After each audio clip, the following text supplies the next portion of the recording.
Ok, donc en grand 3, nous allons voir une autre équation différentielle.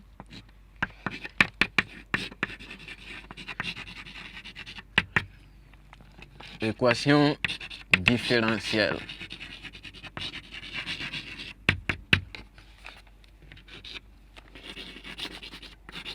Du type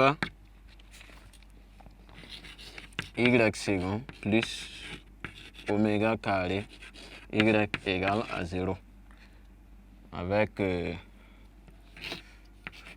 oméga un élément de R. Donc, une propriété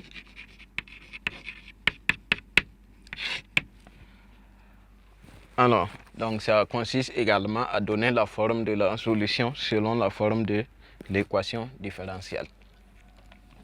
Donc, les équations différentielles. Les équations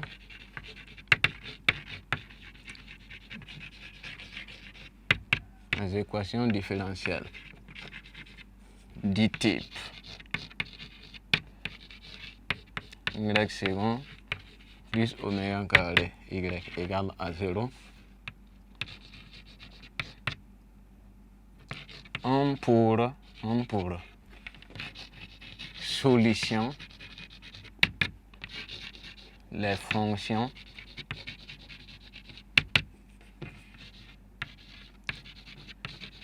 du type y égale à A cosinus de oméga x plus B sinus de oméga x avec A et B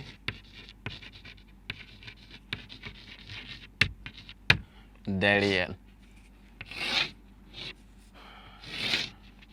Donc, A cosinus de oméga x plus B sinus de oméga x, grand A et grand B étant derrière. Donc, quand nous avons une équation différentielle du second degré de la forme y second plus oméga carré y égale à 0, voici comment on retrouve les solutions. Donc, il suffit de savoir oméga c'est combien et venir remplacer. Donc, au départ, A cosinus oméga x plus B sinus de oméga x. Donc, essentiellement, que ce soit l'équation différentielle du premier ordre avec 100 second membres, que ce soit l'équation différentielle du second ordre sans second membre, on retient tout simplement les formes de solution. Et donc, la résolution, on écrit maintenant la forme de solution. On peut maintenant donner des conditions pour permettre de déterminer le A et le B. Donc, comme c'est une équation différentielle du second degré, il faut quand même deux conditions pour pouvoir déterminer A et B. Donc, on va voir ça. Condition initiale. Alors, on dirait que toute équation différentielle,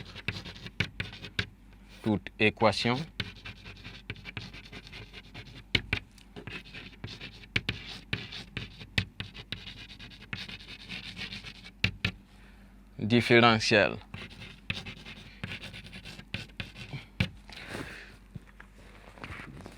du type y second plus oméga y égale à 0 entre parenthèses avec oméga élément de R admet une unique solution vérifiant des conditions. Donc, des conditions, il disait qu'il fallait au moins deux. Initiales, qui sont toutes les conditions initiales qui sont données.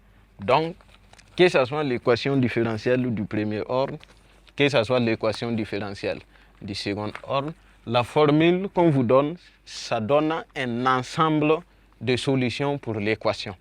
Maintenant, si on veut que vous trouvez une solution spécifique, une solution particulière, on vous donne une condition qui vous permette de déterminer A et B au niveau de l'équation différentielle du second degré, K au niveau de l'équation différentielle du premier ordre, et en ce moment, votre solution devient unique, votre solution devient tout simplement particulière. Donc voici en gros ce qu'on peut dire sur les équations différentielles en classe de terminale D. Nous vous souhaitons bonne exploitation. On va aller maintenant en exercice pour voir comment utiliser donc les différentes formules vues donc lors du cours.